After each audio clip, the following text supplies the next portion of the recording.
When tearing camera cards, it's extremely important to keep your stacks of camera cards when they're torn in the same order that it is printed. The best way to do this is to flip your pile upside down, grab a thin section that you can tear easily so that none of these cards rip. Keep them on the same side. Give it the good old accordion. And as you do that, flip them over like this. Keep them in order again.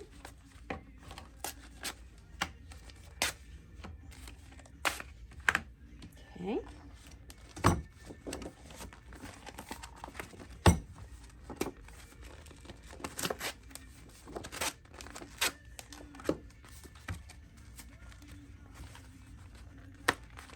Oh, I got a little bit too thick there. Okay. Still keeping them in order, knowing what side of the page you were on.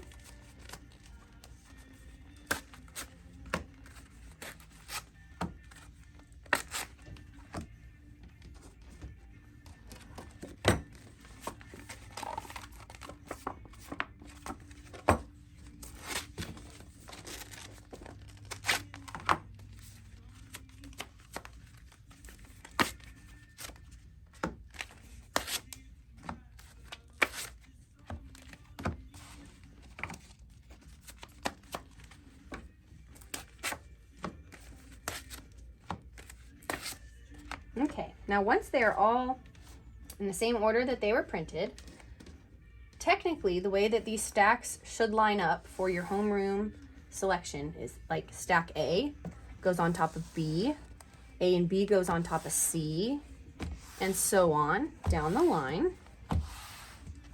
And within this stack, all of the homerooms should be on top of each other. So for the first one, we have Cooper. So we're gonna start flipping in order until Cooper stops. Actually, these are two different teachers by the name of Cooper, so make sure you're very careful of that. We have Dana Cooper and John Cooper. So this is a stack all by itself that we're going to make sure that we rubber band and set to the side. Then we'll go to the next Cooper. If we don't see any more Coopers, perfect. Rubber band him, put him to the side. We have Crosby.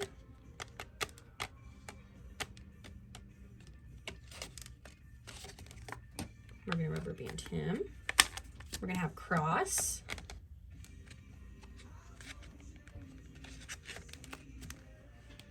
And so forth, all the way down the stack. So we're gonna move this just so I can show you.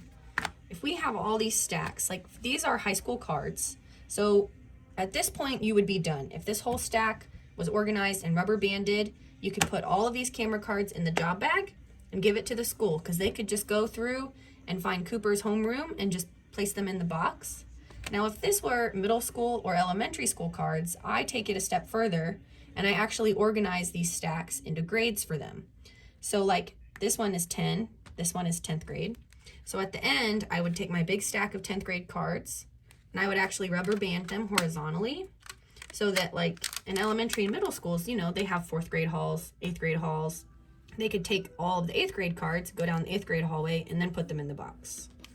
So that's just another step if you'd like to be extra nice to the school and you've got the time to do it, just separate them into grades. But again, you don't want to do that for high school because high school, all the grades cross in the classes. But other than that, you're all done once they're all separated and rubber banded in their same homerooms.